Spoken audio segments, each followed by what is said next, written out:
Bonjour, Rohan. Bonjour. Je m'appelle Trey. Comment allez-vous? Je vais bien, toi? So you've been here for several months now. I'm wondering how the adjustment's been for you going from Montana State to Arkansas. Where have you improved? What has been a challenge for you? I think I adjusted pretty well because I think we have a good tight end group, a good tight end coach, and just like I think we have a lot of good people on the offense that facilitated the adjustment for me. And I think it's the same thing for Jaden and all the new guys on offense. I think we all work together to like get up to the standard of the offense. So it's been a pretty fun journey, but it was pretty cool. I also speak a little Texan, Jaden. I'm curious for you. Obviously, every school does things a little differently. Arkansas, Texas A&M, both SEC programs. What have been some of the differences, maybe that's jumped out to you going from A&M to Arkansas? I would say the biggest difference is the culture and the family at Arkansas. You know, kind of when I came here, the family aspect of things hit me right away. Like here, I could go up to any guy in the locker room. It doesn't matter position, weight or height, whatever it is. I could go up to him and have a conversation and it be real, you know. And that's something that I appreciate, and I'm sure everyone else does. You know, everything is like a family, and the meaning one hog, like that's true. It's true what it is. What was your biggest focus in the offseason? And I know you were beat up a little bit in the spring. How do you feel right now, and just how do you feel you've come along? I feel great right now, and the biggest thing for me in the summer was getting faster and getting stronger and learning the offense. Really trying to get the offense down so I can play confident, I can play fast, and you know it's been great. You know, Coach Souders has done a great job with everyone. You know, we've made a lot of big jumps, and you know it's all thanks to him and his staff, and I really appreciate that.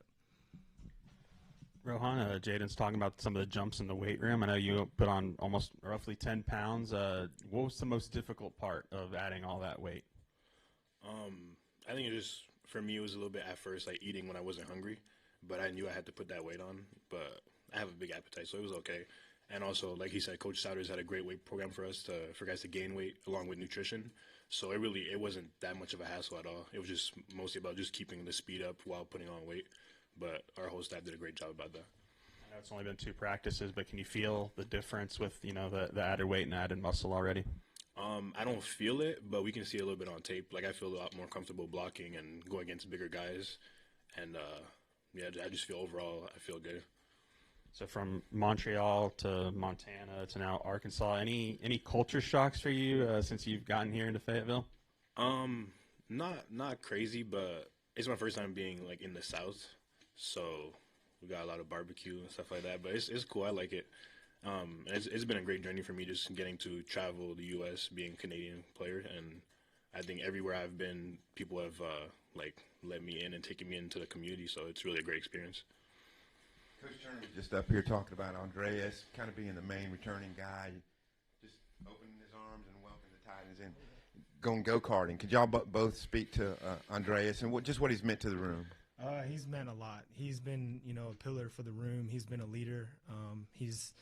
Every time, you know, we mess up, he's always right there and that's what we need. That's what we needed, you know, as a group is someone to lead us, and that's something he's done. You know, I don't know if Rohan had as much, but, you know, I had some struggles with the offense, and he helped me, and, you know, now I'm playing confident, I'm playing fast, and that's thanks to him. So, like I said, he's been a pillar, and he's been a leader for us.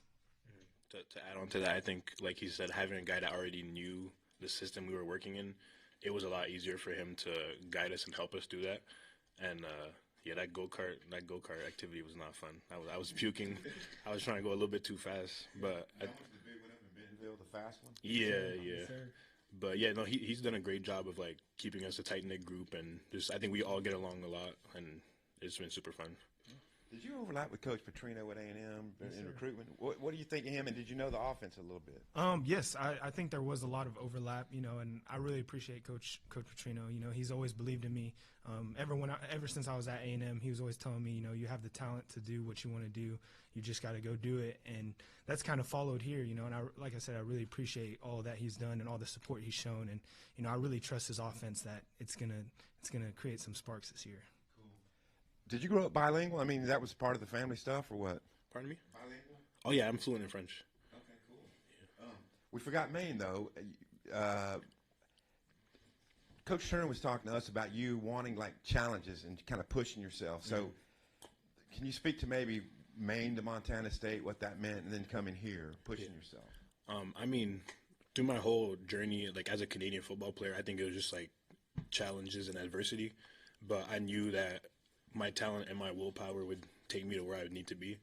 So from Maine, I know like it wasn't the best experience because we weren't like a really high level program and we weren't very good. But I think like just putting in the work every day and striving for my goals. From there, I transferred to Montana State. We had a really great season, and I had a great time there. It was amazing. But then we had a coaching change, and my OC left. So I knew, like, it might not be the same thing this upcoming year. So I just wanted to see, like, what opportunities were open to me because I think I had worked hard, and I knew I could make another jump. And then talking with Coach Turner, Coach Petrino, and I knew, like, coming here would be a great fit for me. And I came on the visit, and I didn't even leave after the visit. I came on my visit and enrolled to school and stayed here ever since. Just for both of you guys and developing your relationship with Taylor and the other quarterbacks and really the offense as a whole, just what have been the biggest, I guess, obstacles? How have you guys kind of taken that on? You can go first, yeah. I think like Taylor's a great guy, and we're all neighbors. Like the three of us live on the same street, so I think we spend a lot of time together, like not only football wise but outside of football, and that's great for just building chemistry, building a connection between us. And kind of like the timing aspect, like he knows where to put the ball for Jaden, he knows where to put the ball for me, and he's done a great job of like bringing us to throw on the weekends when there's no mandatory workouts. So I think he did a great job with us. Yeah, I'd say to add on to that, for me, Talon is a follower of Jesus Christ, and that's something I looked up to in him, and he leads the Bible study, so that was really easy to connect with him, like kind of on that level, and then from there, kind of football just followed naturally, like he said, we'd get work in a lot, and we put in the work, and you're starting to see that develop now. The chemistry that he has with Rohan, the chemistry he has with me is just kind of, it's starting to click. And like I said, I really appreciate him as well for, kind of bringing us both in and letting us work. Just out of curiosity, who won the go-kart race? I think Andreas was like he was number one. I can say I was last, except for the last time. Andreas must have went in practice because like he was like drifting at the right time to hit the turn. Like it was crazy. He was getting like record times at the go-kart place. So. No, he's nice. He's nice. For both of you, besides the team building of go-karting, you talked a lot about Andreas, helping you learn the offense. What are just the ways in which that he did that, whether it's, on the sidelines pulling you aside or maybe spending time at someone's house? How did that sort of develop? I think just in the meetings, like just when we're going through stuff, he'd always like give me tips to remember the plays or like, oh, this play is this. And also like he's always been available if I need to FaceTime him, call him and be like, oh, looking over the plays, what's this? He's been great because he knows everything. And I think he prides himself on really like understanding the offense at a higher level. So like his comprehension of the offense makes it easy for us to think of it the same way as him.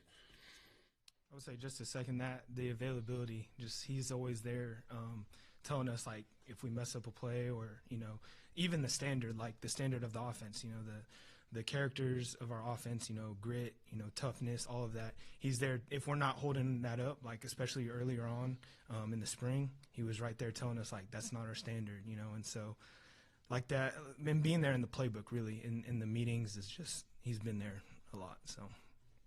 Jaden, I think if I remember talking to you in recruiting, you were committed to Coach Turner at Stanford, right? Yes, and then he came here, like staff changed, and you went to A&M, and then you signed with Coach Turner again here.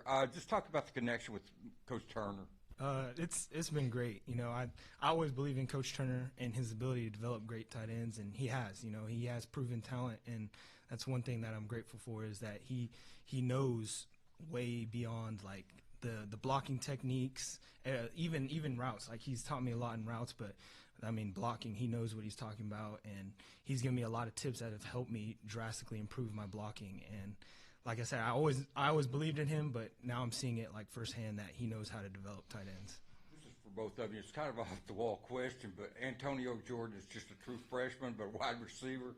I know you play tight end, but what's been your impressions of Antonio after seeing him in summer and in 2 practices? I think after 2 practices, we can see like he has playmaker ability, and he's definitely like he has long arms. He's a big target, and he just goes up and gets it. So I think he's going to be a great addition to our offense. to saying that he is going to be a great addition to the offense. He's big and tall, he's fast, and he can go make plays. He's been making a lot of plays recently, and he's been making his strides, so I think he's going to be a great addition to the offense. Rohan, you missed the lobster rolls in Maine? We were in northern Maine, so we didn't really have a lot of seafood, but I did go down to Portland, Maine, the capital, and I had lobster. It was pretty good. Yeah. I was wondering with Bobby being from Montana and you living there, obviously, do y'all have any discussions about Montana stuff? Yeah, it came up a couple of times when we were talking over the phone during recruiting, because I had no idea he was from Montana, and then we were talking about it because he knew a couple of spots that were near the university, so it was kind of like an awkward thing, but it was super funny because I was like, how does he know all this? But yeah, it's funny. So when you hit the portal, what was your, I guess, thought process from hearing from Arkansas? Did it feel like it was out of the blue, and just what was the first contact, and just how did that conversation go exactly? I mean, it was my second time in the portal, so I was just like, once again, I was just like betting on myself and seeing what's out there. And then when I heard from the coaches, like I don't really care about the logo or the school or whatever. I just want to see how the connection is with the coaches. And after speaking with Coach Petrino, Coach Turner, even Coach Pittman, it just felt like it felt natural, and it felt like they saw me in the same way I see myself, and they had a spot opening for me to come in and do what I do. So I think it was just like, it kind of felt like a how do you say that? Yeah, like a perfect fit. Yeah.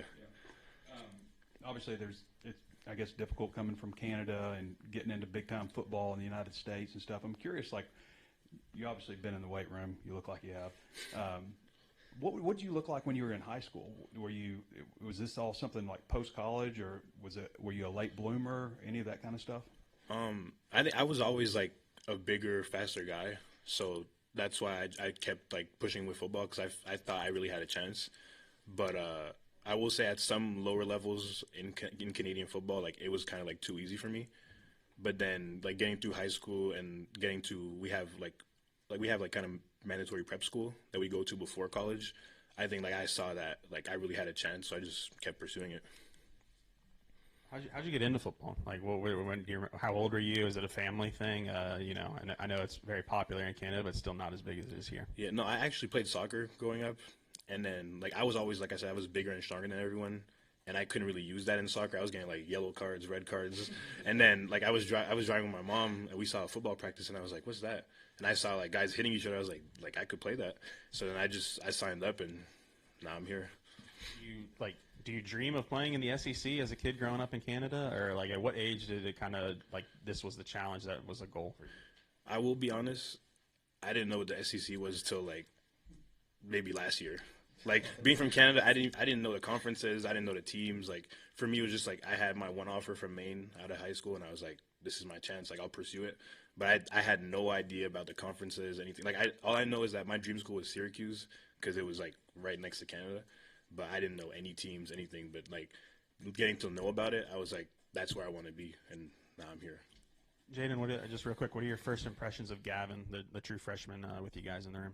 He's been great. He's been we've really helped him, and that's Dre helps him a lot too. And just kind of guiding him. He's big and strong, and he can make those plays. And I've seen him run some routes.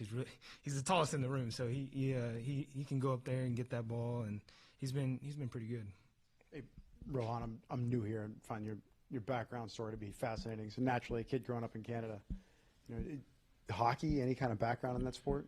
No, I know how to skate. Like I can skate okay, but skating with the stick and everything, no, I can't do that. That's too much coordination for me. Did you, given the culture, especially Montreal, did you feel like an outcast? Not really playing the sport. Not necessarily an outcast, but I would say like hockey was really expensive growing up, so I never really was interested in it. But even if I would, I don't think I would have had the chance to play hockey. But it was like I don't really like the sport. Like I've been to a bunch of hockey games, but I never really had any like love for the sport. I would imagine, being a bigger kid, skates are probably a little hard to come by. Yeah, and is skating in any way translated to what you do athletically? Not really. Nah. Great job.